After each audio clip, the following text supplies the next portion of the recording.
I've been a registered Republican for 23 years. I was a doctor in private practice for longer. A politician is good at politics, not medicine. This isn't about politics. Politicians are never more qualified.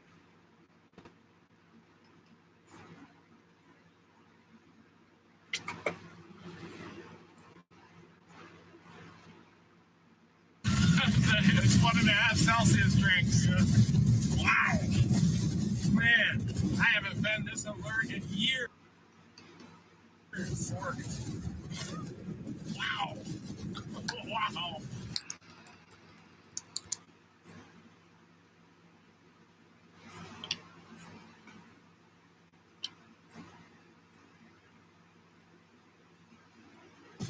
That taurine. I'm already so muscular already, so it's just surging through the veins. You want to sit up? That Matt have one. Oh my god. Imagine me and Matt both had one of those. Actually, just I might have to go out of the vehicle. You say it couldn't contain it in this car. I don't think. Me and Matt would be like, boom, boom, bouncing. Yeah, come on, show here. I'm like SpongeBob SquarePants. Yeah, get full on golf show.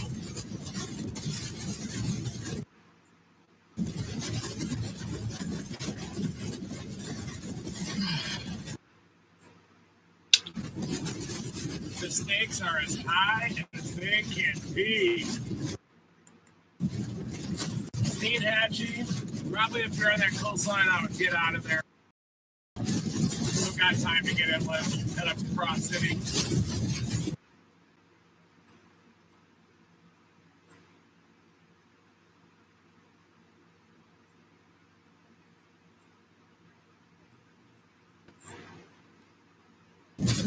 Not a ton of time because high tide is coming.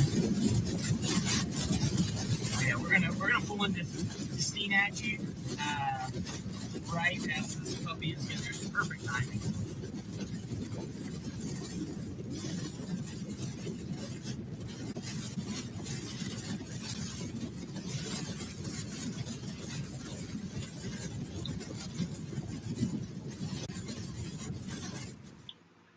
So these guys are talking about Steinhatchee.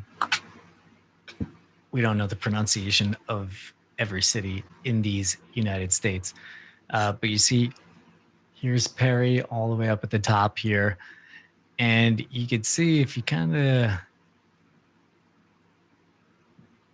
just mark that and mark there, it kind of looks like it's headed this way. But right on this side of the hurricane,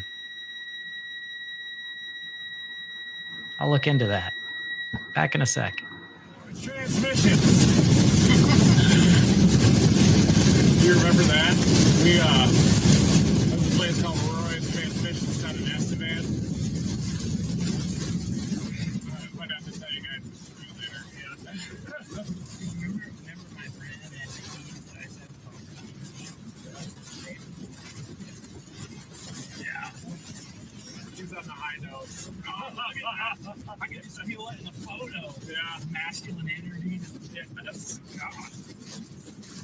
She actually works out too. Oh yeah, you can tell. Like, I mean, he also is like 6'6", naturally. Yeah. He can carry it.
initial truck that'll be leaving as early as possible tomorrow morning. And we're communicating with our partner responders in the Florida affected area, the Volunteer Organization in Disaster, which is a network of volunteer response teams, and we're going to be helping, do the heavy work to support communities in their time in village to get them the equipment they need for jobs. So we're hoping to get this equipment in as fast as possible, and it'll be there as long as it's needed. And we're thinking about everyone who is hunkering down tonight. And we were doing it a couple weeks ago for Francine, and this one looks like it's going to be worse. So we'll get there as soon as we can. And with the Footprint Project, as you just said, you were just doing this with Hurricane Francine a few weeks. So this time is very active. How can folks at home make sure that they're also helping out? Is there a way that they can be a part of these disaster assistance reactions as well? Yeah, well, I mean, for the folks that are not affected by a disaster, the best way to support communities in crisis is by giving cash donations to the nonprofit disaster response organizations that you trust. There are a number of fantastic groups out there. If you're local to the affected area, our recommendation is take care of your neighbors, take care of yourself. And if you're watching from an unaffected area and you want to help, the most effective way to do that is to give cash donations to the folks that are doing the work on the ground. And we know several people are going to be tuned in to what this storm does to the areas in Florida as well as Georgia over the next few days. But what happens in the weeks to months afterwards when maybe this Hurricane Helene has left top of mind for many people? How does that disaster response and that continued assistance need to go on for the next weeks and months to come as those cleanup efforts are also ongoing? It's the hardest, and I think the just the most challenging piece of disaster response and recovery in our era of climate disasters. The reality is that there's still tarps on roofs near our house in New Orleans, and there's been 2 hurricanes that kind of came through recently, in the last couple of years, and it's just the challenge of staying, keeping folks that have been through it and are going to be in it again through the long haul of recovery. There's just so many.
Amazing.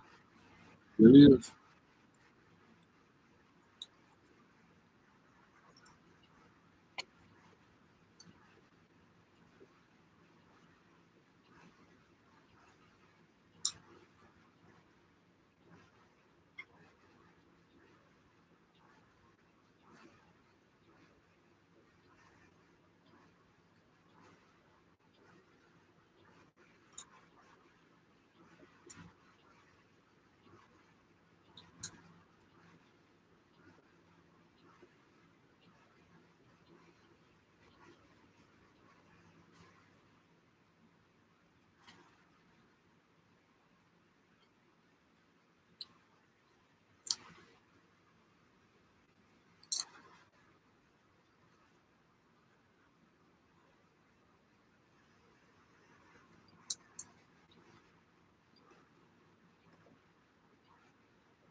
And save you loads. The SunPass Mini. It adds value by saving you money, which is always exciting. Oh, I hear you. Me too, as well. But yeah, sometimes when you chase another man's spin, you end up just driving around in circles for a long time. Okay, you'll see us. Yep.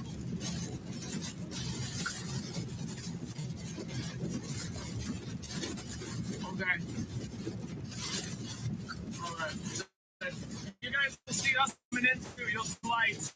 I've taken a Ford Expedition rental, so we'll look for you. We are taking that first road south, coming in from the west. So we'll see you guys down there. It's gonna be intense. Okay.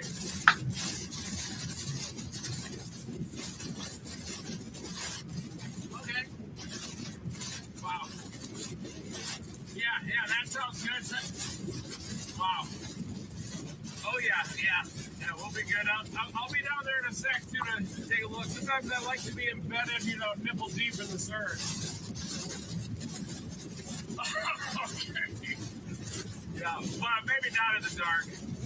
We're a couple miles from that road, so you guys will see us. Okay, hang in there.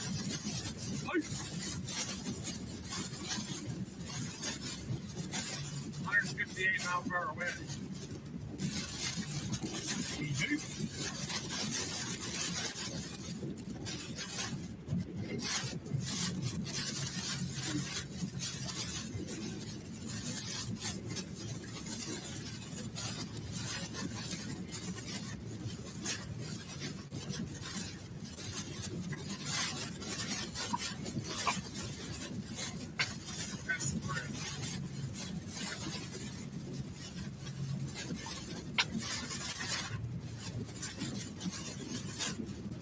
High tide is 11:37 p.m.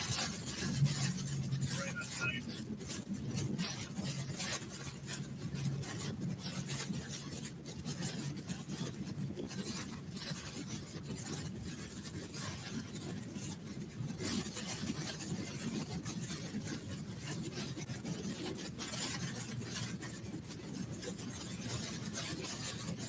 There, boy, are freaking out.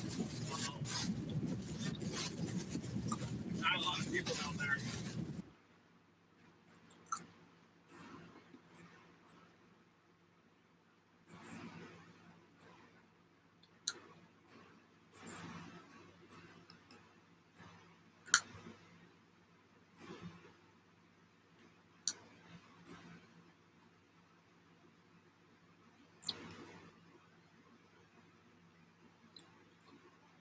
Hey everyone. So the team decided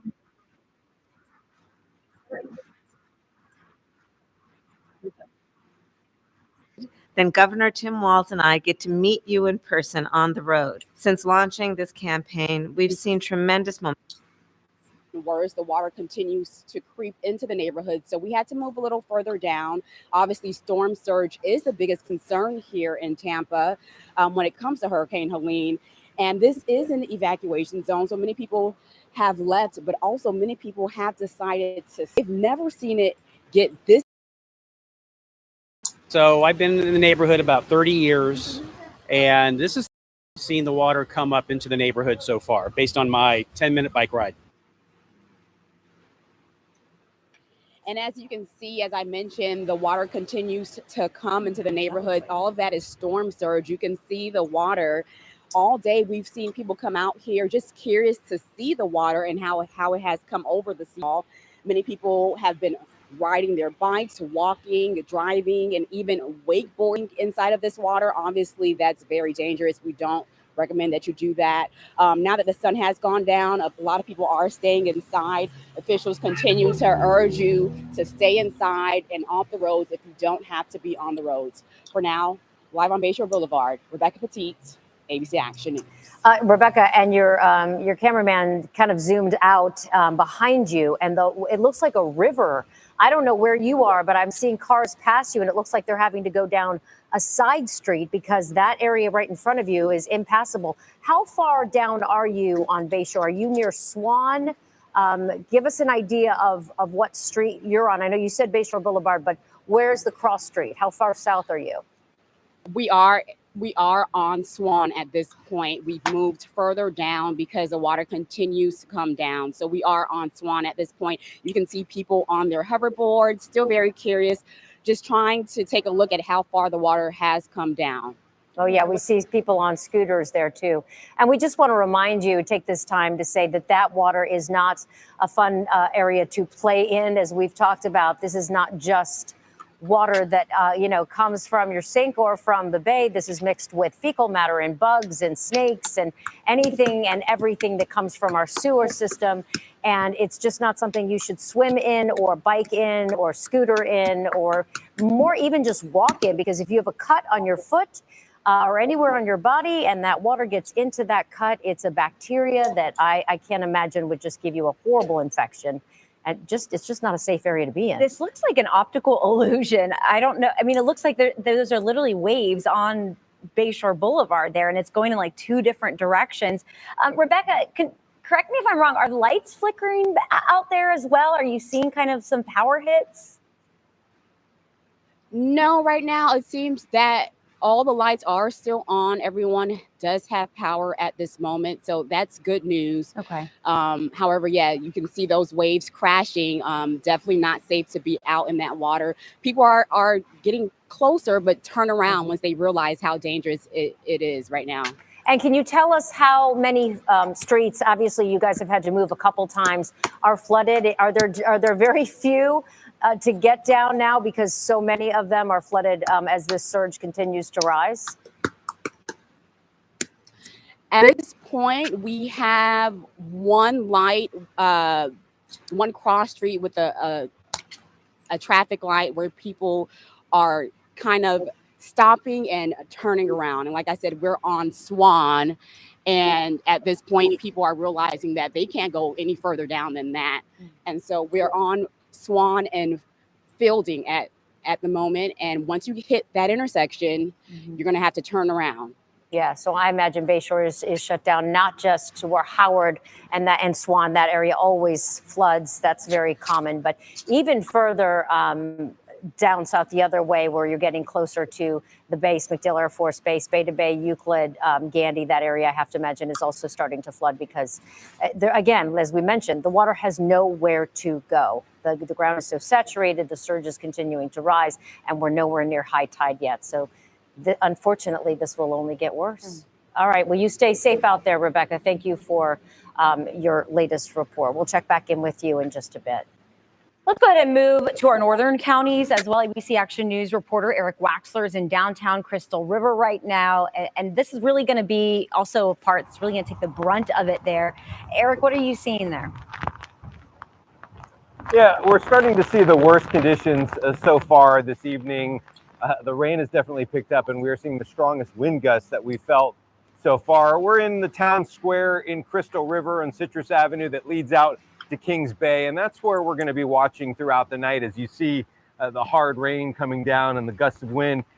Kings Bay is where we're going to be watching the storm surge potential. We've heard the predictions, 10 to 15 feet, which if that comes true, city leaders here, county leaders have said that would be catastrophic for this community. They have dealt with a lot of storm surge and flooding with Hurricane Idalia and then Hurricane Debbie more recently, but Idalia was really the bad one that flooded a lot of Crystal River, and it's taken so much time for people to recover, and now they really face what could be just a horrible storm surge that would do so much damage to so many homes down that area as I get pushed back a little bit by this wind.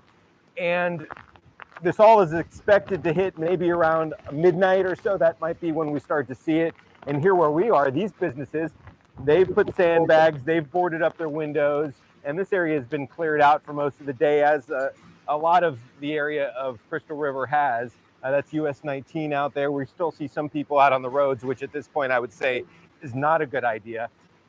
But it should be around midnight when we could start to see that storm surge. And obviously, if we start to see some water issues coming up here, we're going to move up to higher ground very quickly, because this is an area that could be underwater when we revisit here tomorrow morning. And a lot of it is because it's going to be happening at night in the dark, and it's going to be so difficult really to gauge just how severe it is until tomorrow morning. But people are still hoping that somehow it does not happen to the degree that is predicted, but at this point we just don't know. We're waiting to see what happens.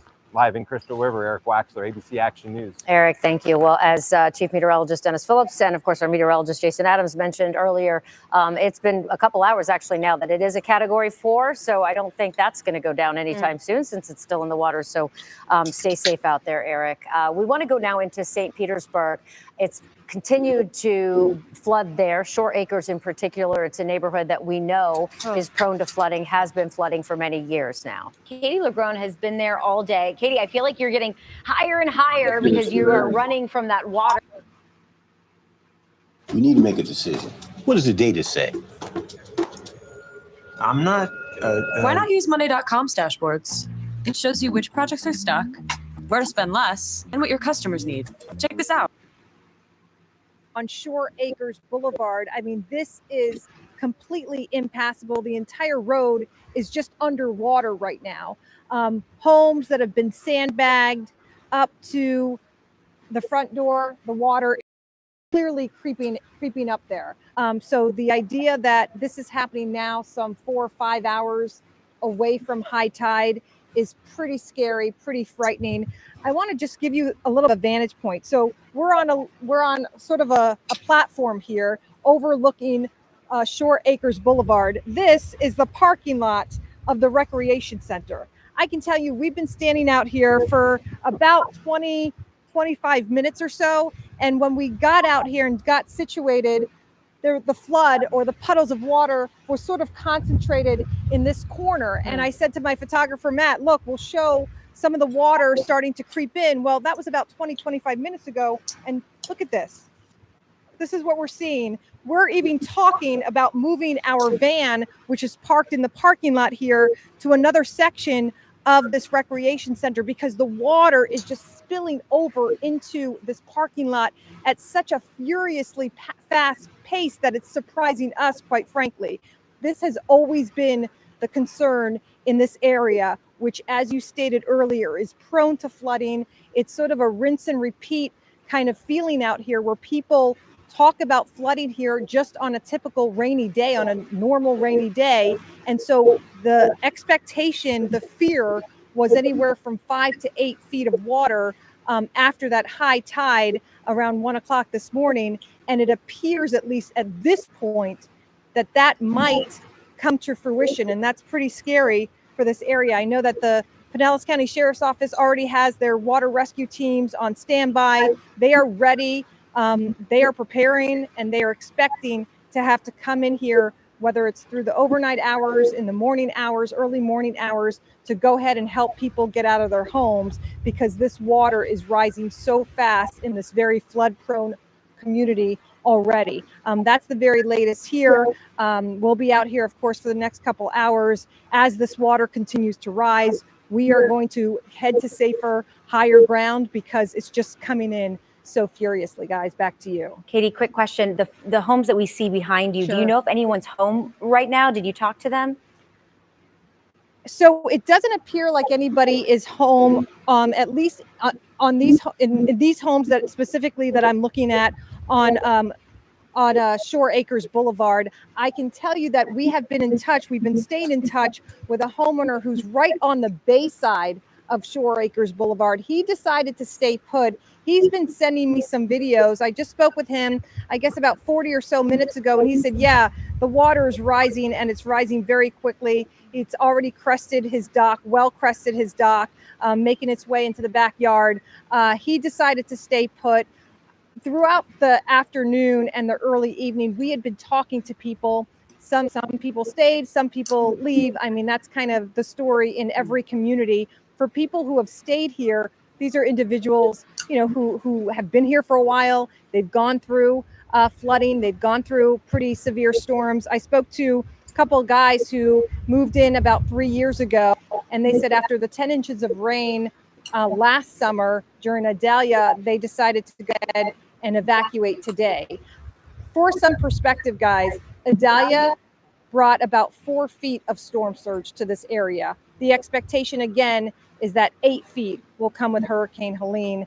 And at least from the site right now, it looks like that might be coming to fruition in the morning hours. And of course, we're not going to see the extent of the damage here until daylight. Right. All right, Katie LaGrone, live for us down there. Thank you so much, Katie, and get out of there if you can, because it can get very dangerous. And I do want to mention that because we've covered Shore Acres, that neighborhood, so often, when it rains, often the homeowners usually have a kayak, or when it rains, they have to be rescued by a kayak because the water doesn't dissipate quickly. And so, yes, any of the folks who did stay behind, like she mentioned, the guy she's keeping in touch with, he will have to be rescued with a kayak if he, to get out of there safely, because the water just won't go away that quickly, especially since, as we mentioned, it could be 8 feet high, which is frightening to think about. We've got more video here from a different part of Tampa, thanks to our meteorologist, Greg D, tonight. This is the Palmetto Beach neighborhood, and Greg tells us that bay water started rising there only about 90 minutes ago, and it continues to rise quickly. Look at that. Again, it looks like a river.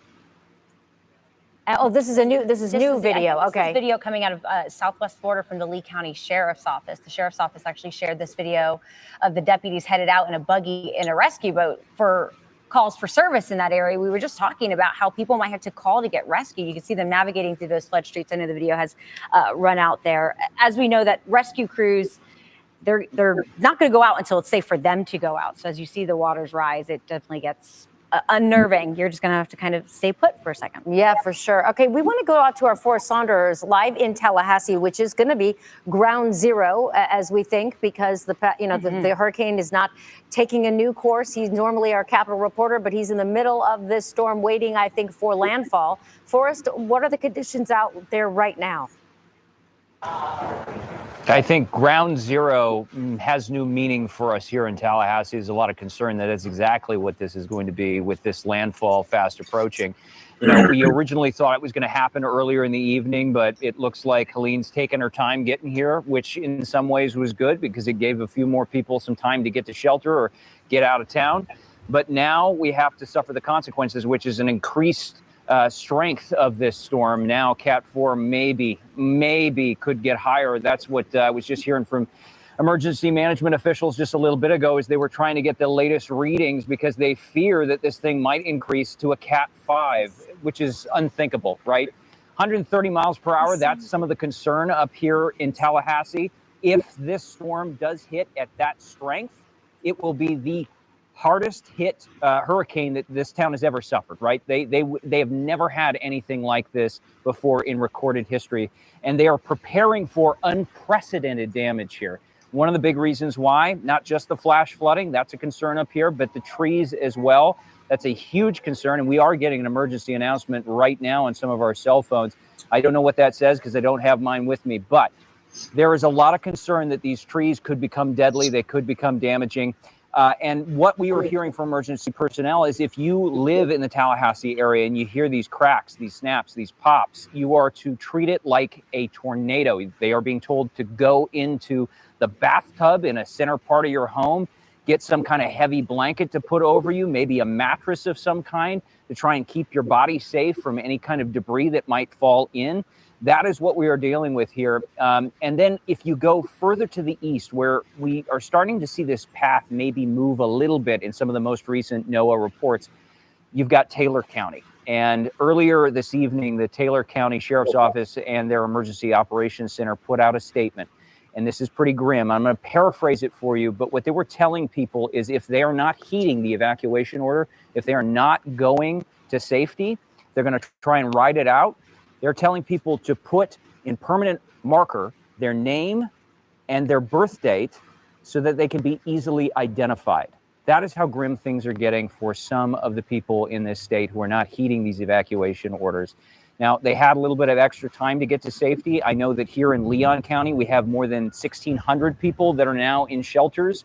Leon County Schools put out a picture just a little bit ago showcasing that. We also know that FSU, Florida State University, has opened up the Civic Center for those students that did not want to ride it out in the dorm. They now have a big safe center to do so. And now we wait. And that's the hardest part, right?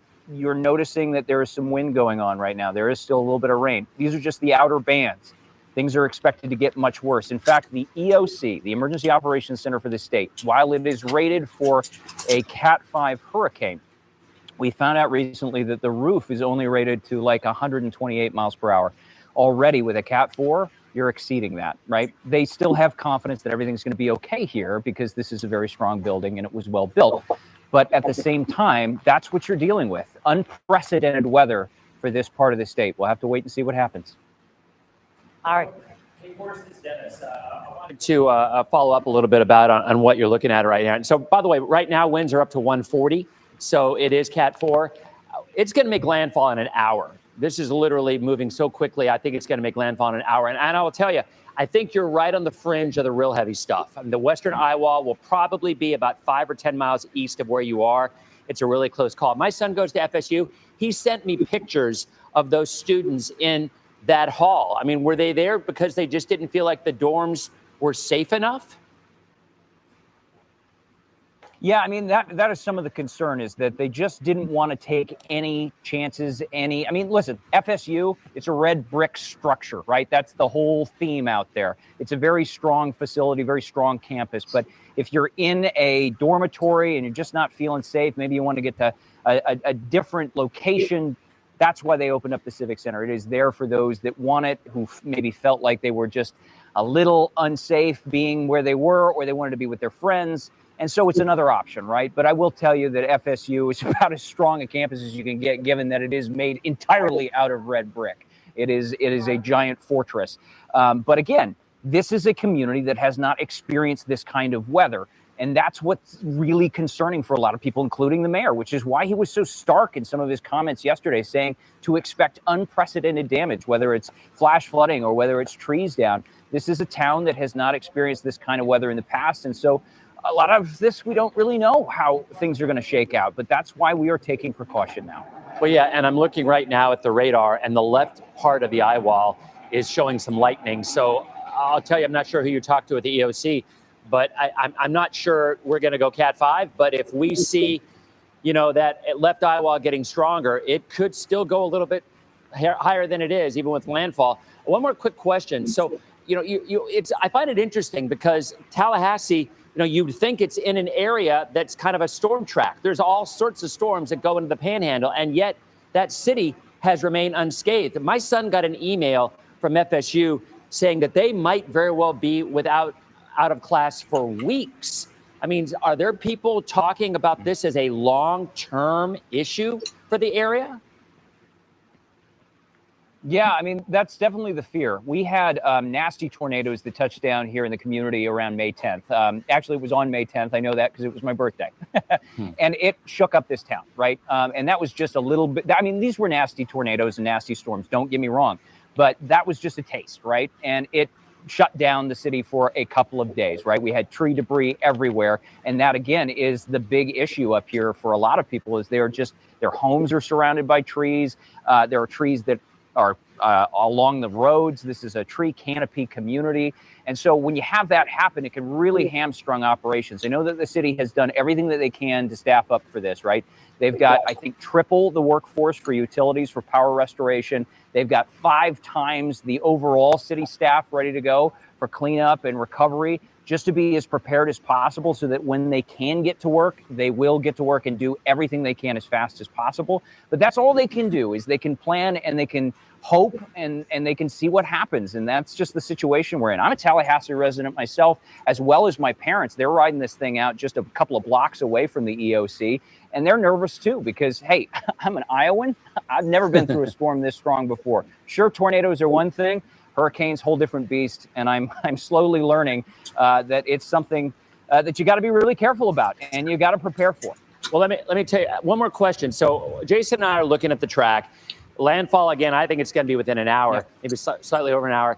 And we are looking at the area between St. Mark's and Perry, like literally midway, equidistant between St. Mark's and Perry. How far is that from where you are? And what kind of population, what kind of buildup in residential areas? It seems like it's a pretty rural spot in there. So if you were to get landfall, that looks like it might be a better spot than obviously closer to Tallahassee. Yeah, we've talked about this before. I mean, with Debbie, that was actually one of the things that was sort of helpful, was that this is a very rural part of the state. The Big Bend, or the Nature Coast, right, is fairly sparse. Perry is not a very big community. It's about an hour away from where I'm at right now. St. Mark's is about 40 minutes or so south of us. Those are both relatively small communities, and they have done everything that they can to prepare. Perry, in particular, is in Taylor County. I mentioned that sort of grim warning from the county officials there, telling people to mark themselves in case of a disaster. But a lot of that was in the coastal community, part of that county. That's where they're really worried about that kind of thing. 20-foot storm surge, potentially that is not survivable. We've heard so many experts say that. And you're right. I don't know what's going to happen with this storm. Nobody knows for sure. I sure hope it doesn't turn into a Cat 5. And I'm happy to hear a weather expert such as yourself say that doesn't sound likely given the short amount of time before landfall. But It is, again, on everybody's mind here at the EOC. These are some of the hardest working people in the state. In fact, they've brought in sleeping bags and cots because they are spending the night here, at least for tonight, maybe for a couple of days, just waiting to make sure that everything's back online, that the state is as good as it can be as quickly as possible after the storm passes. Yeah, and I mean, and we're looking at the radar right now, and there's definitely a blowup of lightning in the northern eye wall. So, I mean, even if it doesn't go Cat 5, is there really much of a difference from 145 to 155? And in reality, it is going to be devastating, and that's, you know, right there. That is it. Again, Forrest, thank you very much. Be safe out there. I'm sure we'll be checking back in with you later on tonight and again tomorrow. So as we continue to look at the Bay Area's issues, totally different than the area we were just talking about. And, you know, we've been talking about Florida State and FAMU and Gainesville, you know, the bigger universities in that part of the state. And FSU is right on the fringe of the heavy stuff, as is FAMU.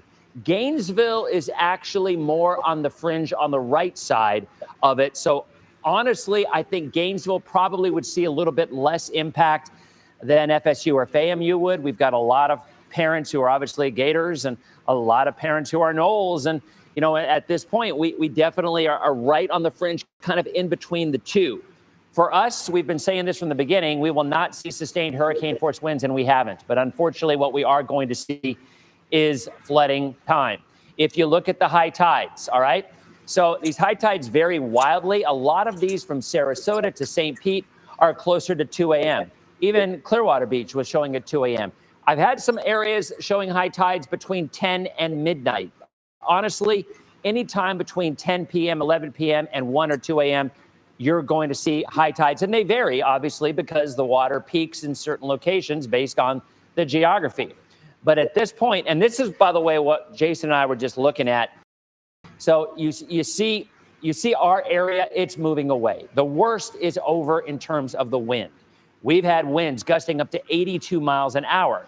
That was in St. Pete. But we haven't had the sustained winds that typically cause a lot of widespread. We're getting reports of trees down. We're getting reports of pool cages down. Unfortunately, as Wendy and Nadine have mentioned, there was a fatality from a sign that fell off of I-4 when you had a wind gust. But boy, this right here is what concerns me, because we talked about this about 3 hours ago. Remember when there were winds of about 100 and what was it at that point, Jason? It was it going before Cat? Yeah, it was before it went Cat 4. It was like 115, 120. And we saw this blow up of lightning, which almost always means strengthening. Well, now all of a sudden you have a major blow up in the northern eye wall. And remember, this is rotating, okay? So I hate to say this, but in the western eye wall, that might very well be very, very close to Tallahassee. I mean, we're talking, there's such a difference in 10 miles. And you think, how is that even possible? Well, when you're looking at a hurricane force winds extend 60, 65 miles out. The maximum winds, the strongest, the extreme winds, probably only 5 to 6 miles, maybe 7 miles from the center. A very small area. So yeah, they're going to get, Tallahassee will see hurricane force winds. But if they can just scoot by the western eye wall, even if you're talking 4 or 5 miles, you might see a drop in 30-mile-an-hour winds in that area. It's going to be that close. But we can't candy coat this regardless of whether they get Cat 4, strong Cat 4 winds or not.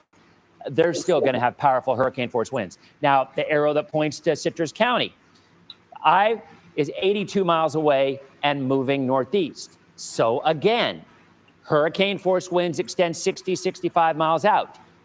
If the center moving away is over 80 miles away, they will not see sustained hurricane force winds. And obviously for the Bay Area, it's now quickly moving away nearly 100 miles. So the winds are becoming less of an issue, but obviously the surge is now absolutely the biggest issue, and one that I think Wendy and Nadine were talking about a little earlier ago. That's what we're going to remember from this storm. I mean, whether we remember it like storms like Ian and like Charlie, like Michael, remains to be seen. But what we have now is a strengthening hurricane up until landfall. And that, unfortunately, is the worst case scenario. You don't have a storm that's showing weakening. You have a storm that's getting stronger as it's approaching the coastline. And that's really the last thing that you want to see. I mean, it really is. We are going to be getting extreme wind warnings coming up for these areas in the next hour. Just issued. We just had one. Yep. There you go. So, and that's really the worst advisory that you will see. We had them in Polk County with Irma. You get what's known as an extreme wind warning.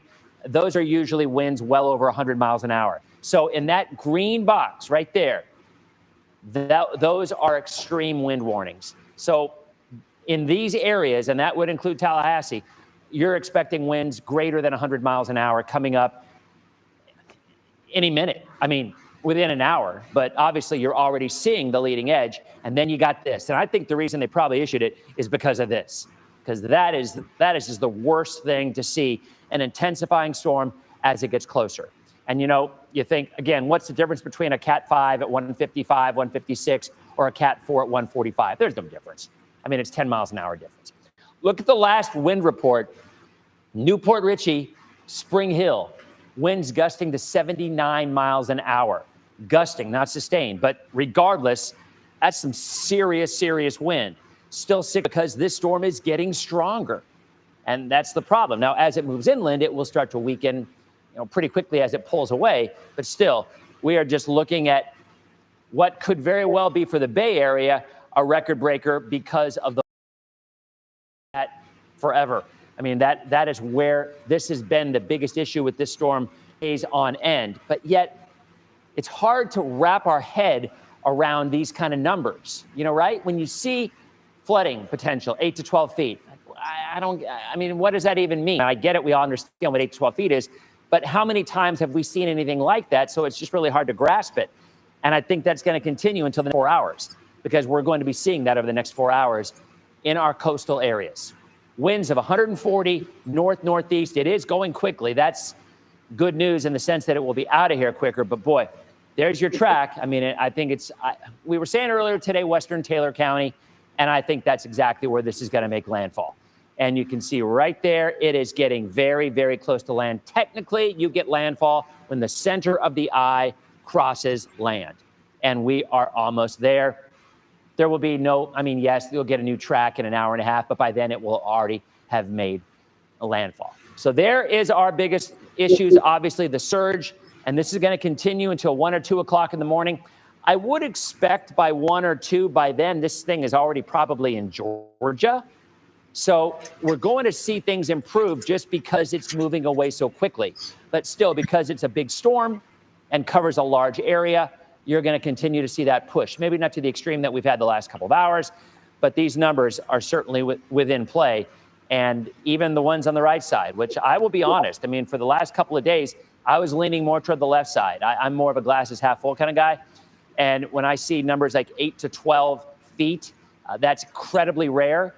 But every now and again, you get record-breaking numbers, and it is certainly possible we could see at least some spots, not everybody, but at least some spots with numbers on this high. I want to go back to Jason now and talk more about that extreme wind warning for areas up north. Yeah, so I've highlighted it here in this magenta color. It's basically taking up eastern Leon County, eastern Wakulla County, Lafayette, Madison, Taylor, and Wakulla again, Jefferson. These are the areas in and around Tallahassee. Now, Tallahassee proper is not included at this time in the extreme wind warning. So the hope is, we don't want to see this go anywhere, but the hope is that we certainly don't get it over Tallahassee, as it is the most populated part here of this part of the Panhandle, of course, Tallahassee, with 200,000 plus people in the city, if not more. So you can see how that magenta kind of goes up against East Capitol Circle. So this is Capitol Circle, northeast. Then you have the loop that goes around to Capitol Circle, northwest. East of Capitol Circle is where the population really drops off here in Leon County. And then you get over toward Lafayette County. That's where we're looking at I-10 crossing over. That's where that warning picks up. So this is, like Dennis said, for winds in excess of 100 miles per hour, not including downtown Tallahassee at this point. We'll see if that changes, because as we look at the radar, I'm going to take that box off.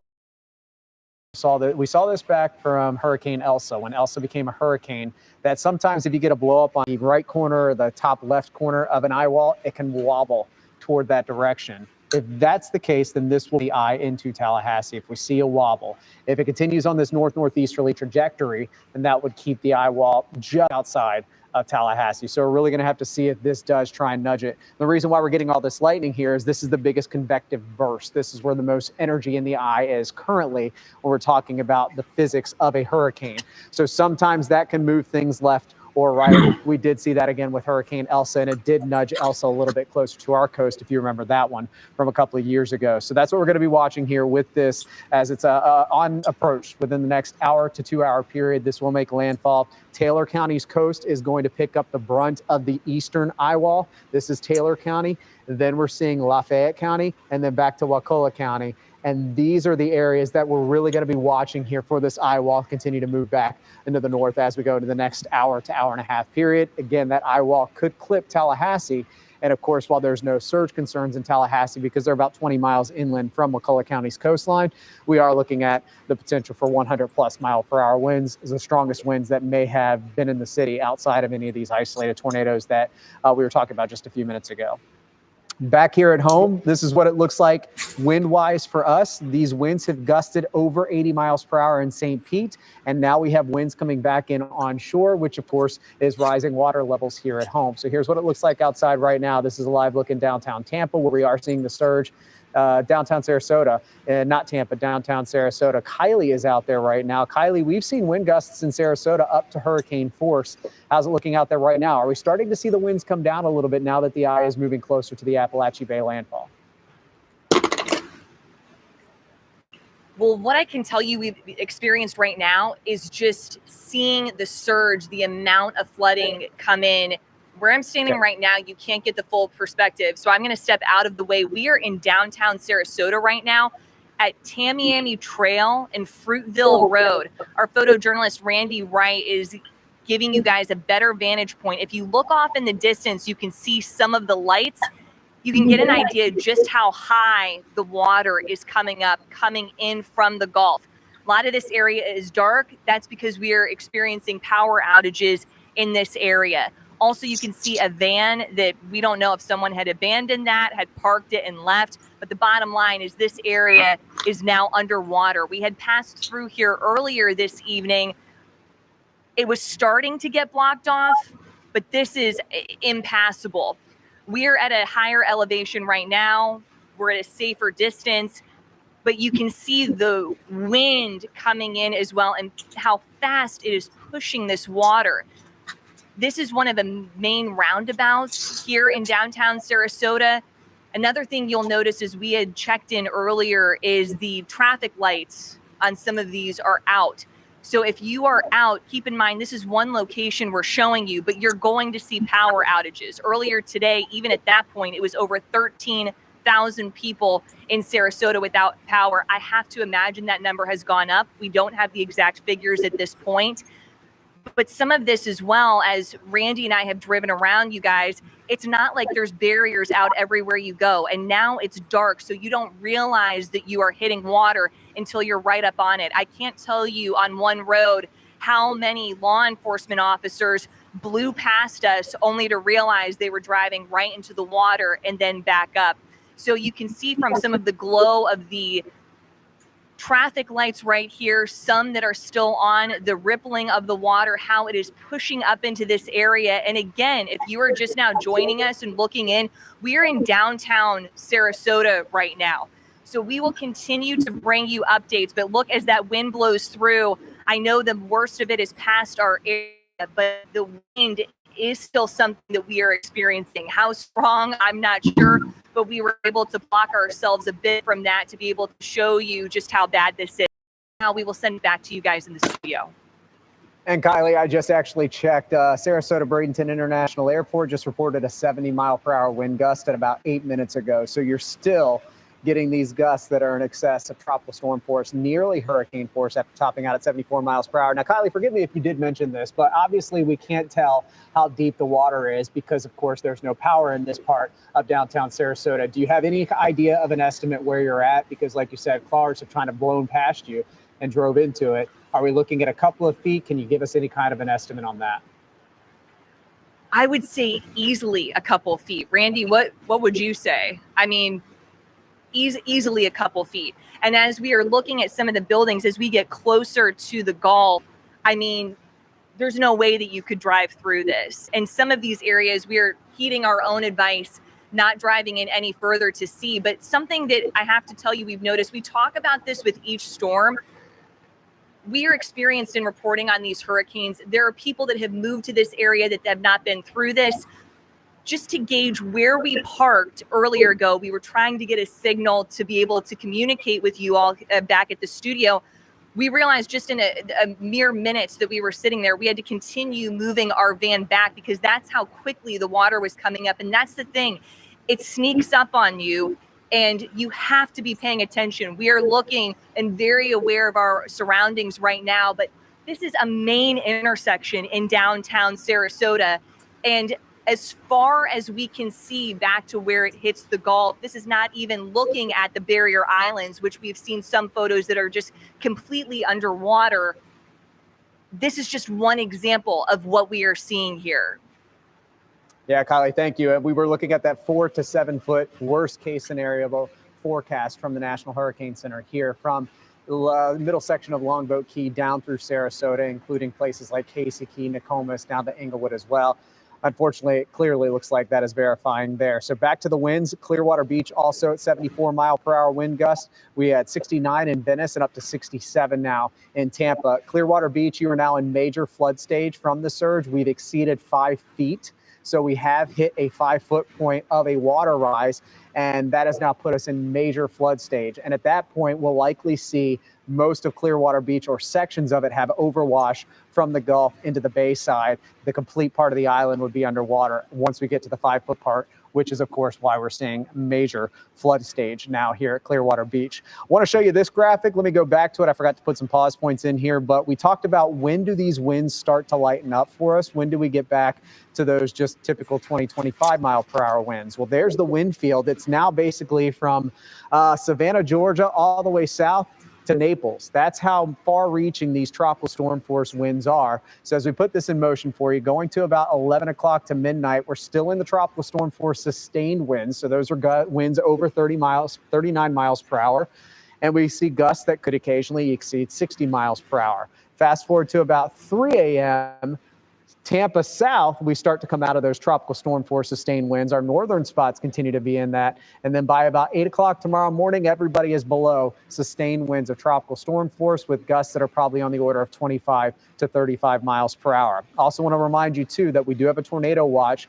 The initial one was set to expire at 8 p.m. We're now seeing this expire at 6 a.m. So it has been extended further into tomorrow morning's forecast as well. So we're still watching for that potential for tornadoes. And then here's an hour by hour of when these winds calm down. We showed you that map a second ago, but these are actual numbers. Notice as we go through the next hour to hour and a half, still looking at gusts over 50 miles per hour for the bulk of the area, 60 to 70 north, where we're seeing the eye being a little bit closer to our nature coast.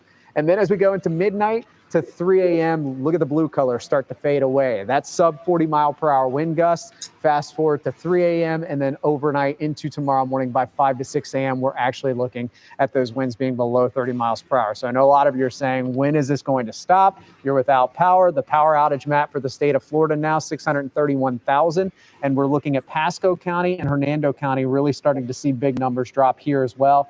Pinellas County, over 200,000 without power now. And in Pinellas County, we've had multiple gusts over hurricane force. So that's the latest here as far as the winds go and the timing goes. We also have some storm surge flooding happening off in Gulfport as well that we still continue to watch.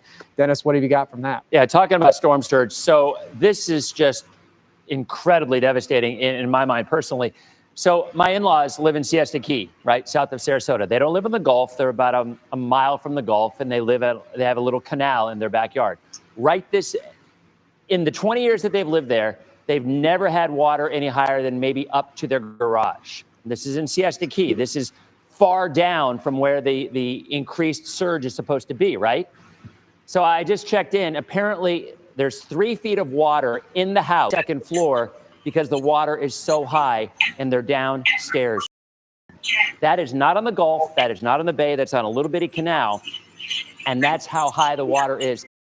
Never in the 20 years they've been here, anything even close to that. I'm getting pictures from neighbors where, not in my neighborhood, but close. I live over in Palm Harbor, and there's areas over Ozona, Crystal Beach, and there's water over people's mailboxes. So it's about 3 or 4 feet high. And it's going to continue to rise for another few hours. So there's really nothing we can do anymore at this point. It's just a matter of hang in there and, support everyone any way that we can, and know that tomorrow there's going to be a lot of cleanup. There absolutely is. And we are just, hopeful that folks took the warnings, listened to the emergency management folks when they issued the mandatory evacuation saying, you got to get out of here. We're hoping that they did, because I think right now we're beginning to see, we've already seen it. Jason mentioned the Gulfport, and that was, 6 o'clock? I mean, it was early in the game. I mean, it was at low tide, still at low tide. And now we are looking at the water rising everywhere in Pinellas County. Now, one of our reporters in Tarpon Springs right now, I believe Mary, is out there saying that the water is rising, and rising pretty significantly, pretty quickly, I'm assuming. Mary, what you got for us? Hey, Dennis. So we've been monitoring the sponge docks out here at Tarpon Springs all day long, and we finally had a chance to be able to get a little bit of a view. Keep in mind, it is dark out here, so I can kind of show you what we're seeing here. But this is some pretty significant flooding and water that we're seeing behind us. We're on Dodecanese Boulevard at Pinellas Ave. And if you look all the way back, you can see this road is just completely covered in water. I mean, it's quite significant. You might be able to see that blinking light in the background. That actually was a car that was parked there earlier today, blocking the road. I'm not sure if the city did that, Tarpon Springs, but it was blocking the road. There's also a second one a little bit ways down. The water is up to the grills on that car. When we got out here to set up, we could hear the horn of that car, presumably honking because of the water getting into the car. So that's pretty significant. I mean, you can kind of see it moving. Again, I know it's really dark out here, but this is pretty significant water. The rain had stopped for a little while. It's picking up a little bit right now. It's not as heavy as it had been. The wind is still really whipping pretty bad right now. We haven't gotten a second to look over at the water itself to see how much that's spilled over, but we kind of would expect this to be kind of lake-like at this point. Of course, for business owners who we've been in touch with, this isn't the best of news, just knowing that this is an area that is, of course, prone to flooding. They saw it after Hurricane Idalia. They saw it after Tropical Storm Debbie. Folks had sealed up their doors. They had put sandbags down and tarps. We have not been able to go that way. We checked one spot that we had been at earlier to see how far the water had come up, and it had come up pretty significantly from probably about a block from where we had originally parked to where we no longer could get any farther down, if that makes sense, because the water had come up so significantly. So you can see here just how high this water is and how significant it is here in Tarpon Springs. And this is just, one section that we can see here. Again, that is a city car, presumably, that was parked here. It's been here all day since we've been here. There's a second one that's down a couple more blocks. It was meant there to block the road, and it's been there all day. So the water is now up to the grills of the car. I mean, it's past that. It's pretty significant. Yeah. So we'll send it back to you.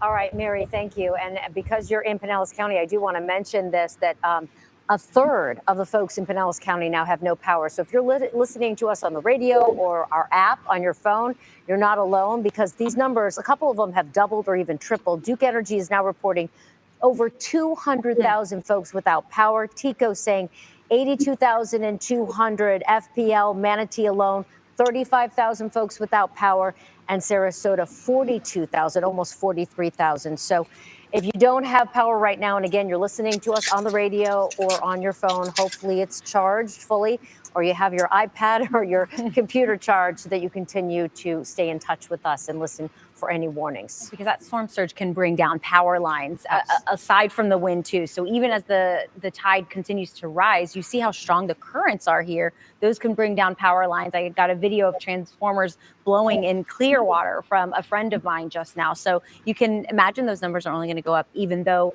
the worst of the storm is moving away from Right, us and then the power outages, then or the fiery becomes a fire. Right, exactly. Right, Yeah. and then yeah. All right, well, let's go ahead and check back in with ABC Action News reporter Jada Williams. Yeah, she's been out at the beaches actually all day long. She joins us now from Indian Rocks Beach, which has kind of been your home for the last few hours anyway. Have the conditions dissipated or improved? Yeah, well, you guys were mentioning the power outages, and as you said, I've been here for a couple of hours. I started talking about where transformers were blowing over there. Well, about 30-ish, 45 minutes ago, saw that transformer blow again, and then I saw the ripple effect of the lights on the side of the street go out. And as you mentioned, about a third of Pinellas County is without power, and right now, where we're standing, we still have power on this side of the street, but on the other side of the street, they're part of that third of the county that doesn't have power right now. Now, the rain had stopped right until you asked the question, how are the conditions out here? And the rain has started up again. The wind has been consistently blowing out here. You may be able to hear the leaves from the trees, the leaves from the sign on this business above me, where you can just really hear it. I also mentioned when I was out here that when I first got out here, this business right here, I witnessed the roof blow straight off of it because the wind was whipping around so strongly. And when we especially get those really strong bursts or gusts of wind, you can see the pieces that fell off of the top of this building in the road. Now, the other really big thing here is that the bridge to get to Indian Rocks Beach is blocked off. I'm on the side right before you get to the water, so technically not across the bridge on the beach part of it. It's the same case with you're crossing any of the bridges to get to any of the barrier islands here in Pinellas County. You can't get in, but if you are wanting to get out, you can get out. It may be a little late for some people, and since I've been here, the number of cars that are leaving the island has definitely dwindled. Not as many cars leaving. We are still seeing a lot of cars that are coming down trying to get across the bridge. And of course, they're being turned around by the law enforcement that's there. This will remain the case until it's safe for folks to go back. When I was on the other side of the bridge, I already started to see, this is when the sun was still up and we're in low tide. I was starting to see some of those neighborhoods flood. Talking with people who are over in those neighborhoods, witnessing, then say, you know what, let me go out and do some more of those last minute preps, put some more sandbags out, do whatever I can to protect my home. So it is good to see that there are people who are taking it seriously, especially as we start to see some pretty strong conditions in these neighborhoods hours before seeing the worst of this storm. And of course, as I mentioned earlier, right across the street, this is some of the effects of what's already happening right now, the power outages. And I am sure that as we continue to witness what's happening out here, the number of power outages in Pinellas County and other counties will continue to tick up. Reporting live, Jada Williams, ABC Action News. I just wanted to give Jada a quick shout out because she started on the beach and then kept moving further inland as she saw that water coming up. And that's commendable because that's what we've been telling people to do. Also, Katie Lagrone seeking higher water. Kylie McGivern in Sarasota is seeking higher ground. And so we're staying safe but still trying to show you everything so you don't have to go out. And that's the whole reason why we're here, is to give you an idea of what it is like outside, so you don't have to risk your own life. Right, just to keep you informed, but you stay safe, Yes, right? exactly. And I'm sure they all have nice hurricane kits at this point, making a little dent in there too. Yes, So. absolutely. All right, well, we do have reporters all up and down the coast, including where Ground Zero is going to be. Absolutely. Paula Groen joining us live from Tallahassee. And I know you will be anyway, in about the next hour, feeling the brunt of what this hurricane will bring as it makes landfall. But it looks like right now conditions aren't too bad yet, huh? Yeah, I think this is going to be a 0 to 60 situation, Wendy and Nadine, where all of a sudden we're going to get wind gusts coming out of nowhere. In fact, here comes one right now.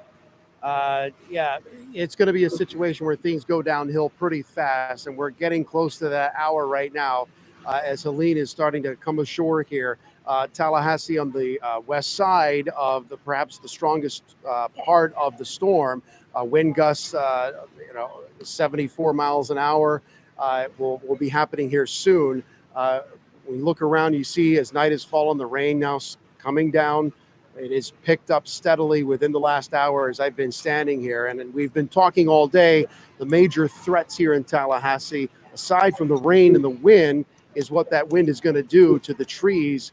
A lot of people who evacuated here to this hotel where we are, they didn't evacuate miles, they didn't evacuate hours away. They evacuated minutes away. In fact, many just down the road where they live in neighborhoods surrounded by trees, and they did not feel safe in those neighborhoods, knowing that the tree could come tumbling down a couple of different ways. Saturated ground could cause the roots to fail, the tree to tip over, or the wind overnight. And of course, the added factor, as we've been talking with our reporters up and down the coast, especially here, though, in the Big Bend and the Panhandle, where the intensity of the storm is about to be at its highest point here, is the fact that this is happening overnight, where you're not going to have the ability to see what is happening around you.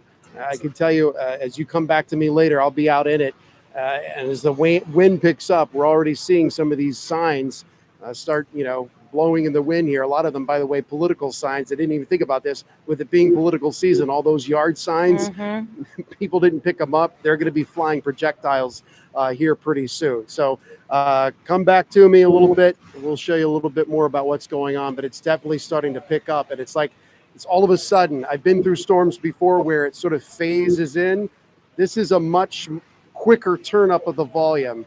And it's happening right now in real time. As Dennis has said before, you kind of at some point you stop forecasting, you start nowcasting and eyewitnessing in real time how the hurricane is interacting with the land and what it's doing.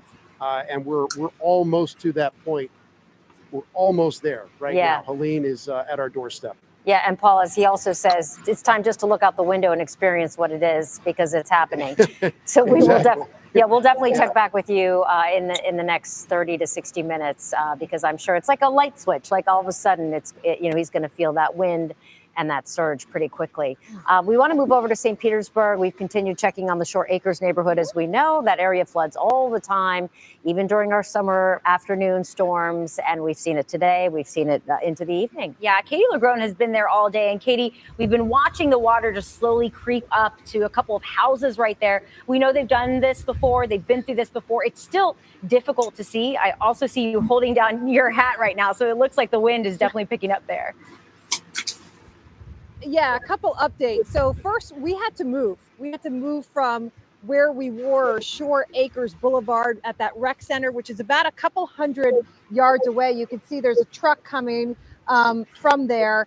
That whole area, guys, is underwater. And even the parking lot of the rec center, that water, in my last live shot, I showed you guys the splashes of water, the big puddles of water that were starting to cascade around the parking lot. It became really quite alarming for us, where we decided to go ahead and leave the parking lot because, quite frankly, we were concerned about getting stuck in the parking garage. And so we have moved a couple hundred yards away. You can see this truck coming through the water. That gives you at least some perspective as to what we're dealing with on Shore Acres Boulevard, where we spent most of the day. I can tell you, as we were leaving, I saw a fire hydrant where the water was almost to the top of it. Stop sign, water about halfway up. And again, we are several hours away from high tide. So all of this is just going to become so much worse over the next couple hours. And that's becoming really frightening for even the people who live here and, quite frankly, are used to dealing with the floods here. In fact, I ended up talking to one fella. Okay, so this is a St. Petersburg. This is actually a stormwater truck that's been going around. We've seen trucks like that throughout the afternoon. And so it's interesting that they're going around tonight. We don't see anybody in there. The whole water rescue situation is clearly going to be part of the story. If not overnight, then certainly in the morning hours. So to see that is not necessarily all that surprising.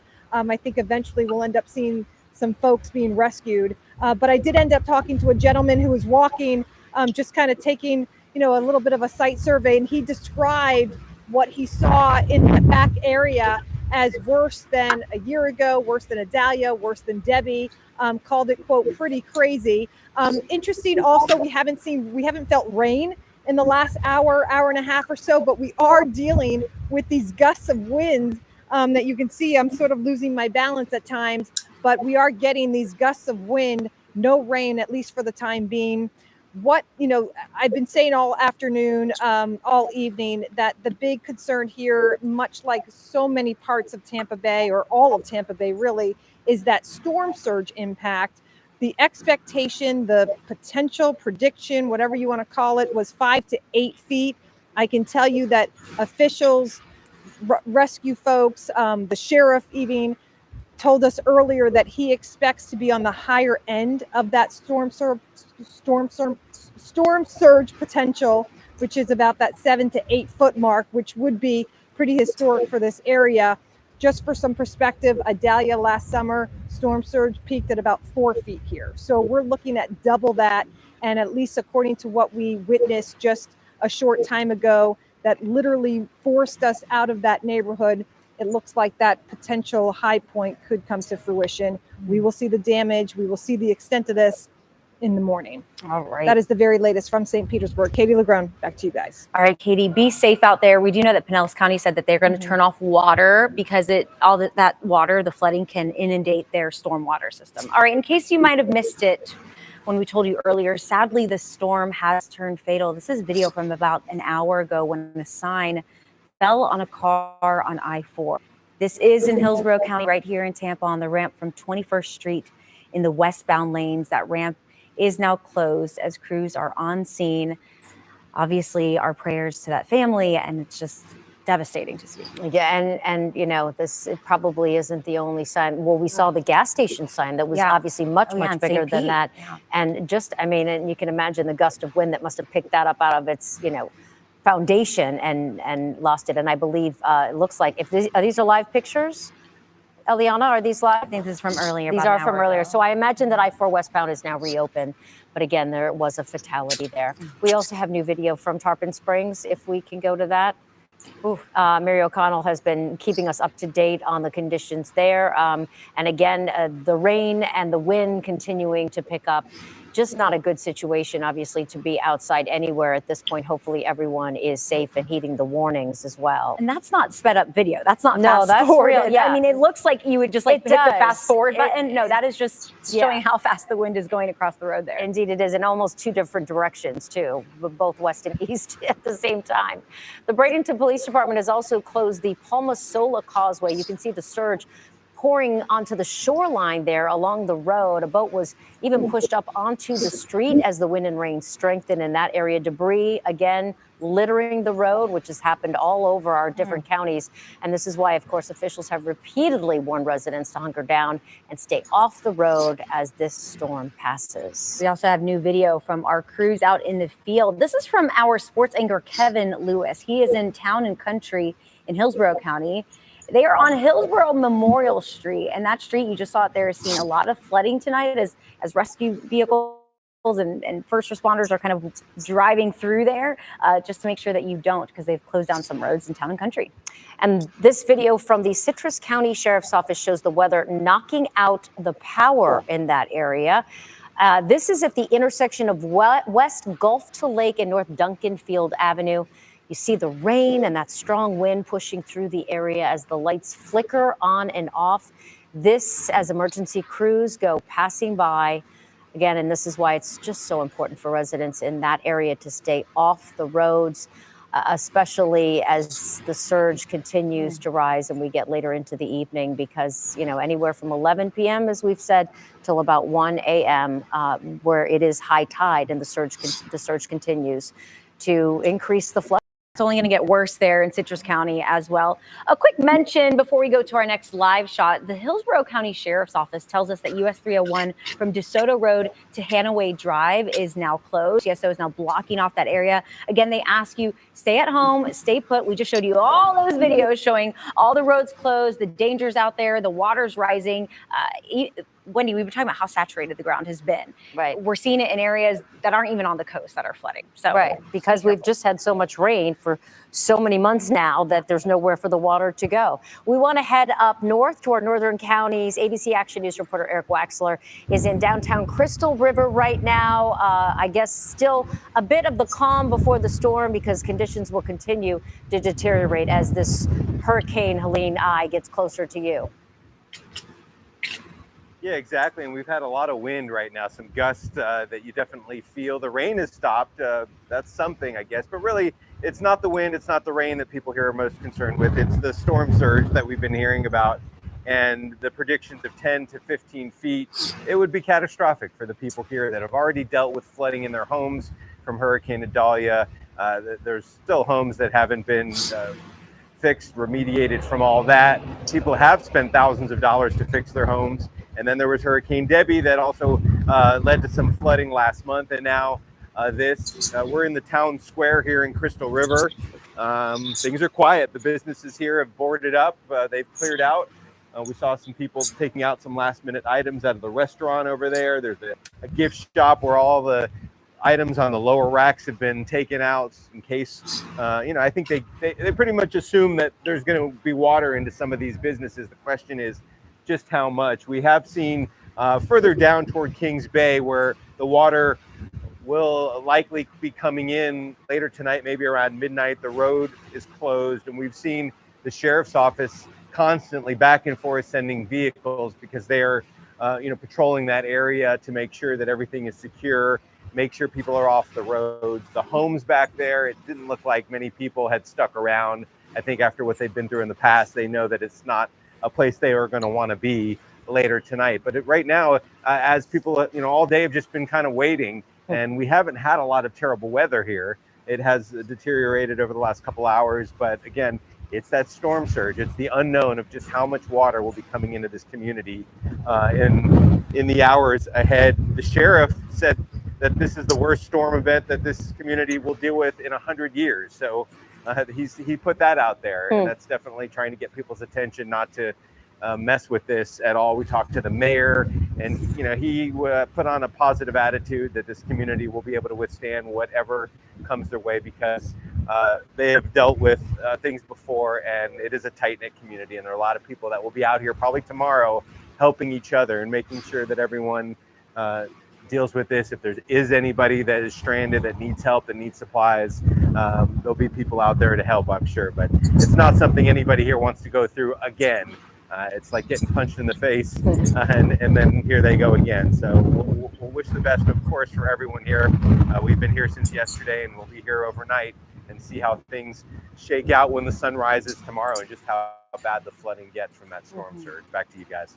All right, Eric, stay safe out there. We want to go down to our Chad Mills. He's in Cross City, which is up in Dixie County, northeast of Taylor County, where the storm will be making landfall. And Chad, I know things have been a little dicey, and I think they've just gotten dicier. It looks like you have some rain picking up and maybe some wind. That's right. Perfect timing. You just caught a big gust that we are feeling right here. You're right. Conditions have continued to deteriorate here in Cross City. To give our viewers a point of reference, we are north of the Tampa Bay area along Florida's Big Bend. We're in a county called Dixie County. We're not too far from Steinhatchee, which is one of the coastal communities nearby that is expecting that historic storm surge, perhaps 15 to 20 feet of storm surge. We are away from the coast for that reason. We don't want to be near that storm surge. We are inland, but we're seeing the effect from Hurricane Helene, and you see it on these sable palms right here. They are really starting to sway back and forth. We're getting definitely tropical storm force wind, but it's hard to tell if we're experiencing hurricane winds yet or not. But certainly, as we have stood out here over the past hour or so, there were a number of people gathered outside having a beer, hoping for the best. Most of them have gone inside at this point because the rain really is starting to blow here in Cross City.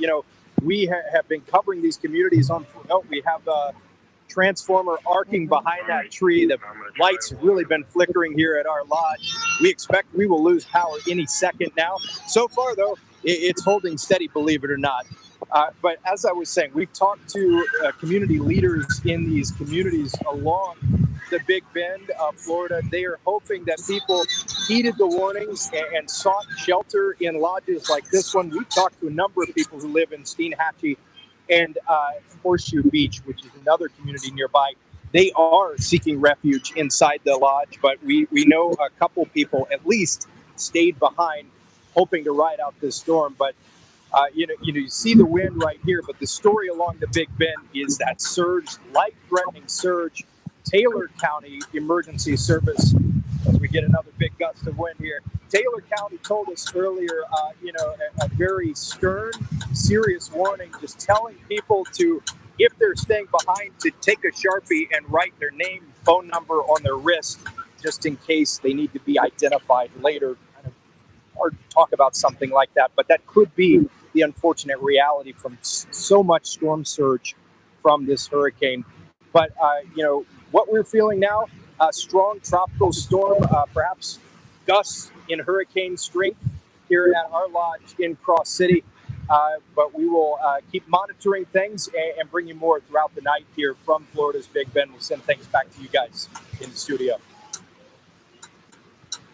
We know that you're close to landfall there, Chad, so I would definitely be careful. And he was speaking to some residents earlier, and they had this kind of respect and reverence for the storm. They got out of the way. And what was wild to hear is that she's like, I hope that my RV isn't gone tomorrow morning.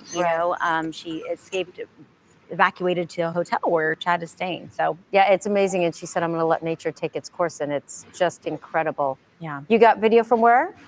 Treasure Island. Oh, Treasure Island. Okay, let's see what that looks like. Looks like from a balcony. I don't know what we're looking at there. Yeah, that this is looks storm like surge. Storm surge from Treasure Island.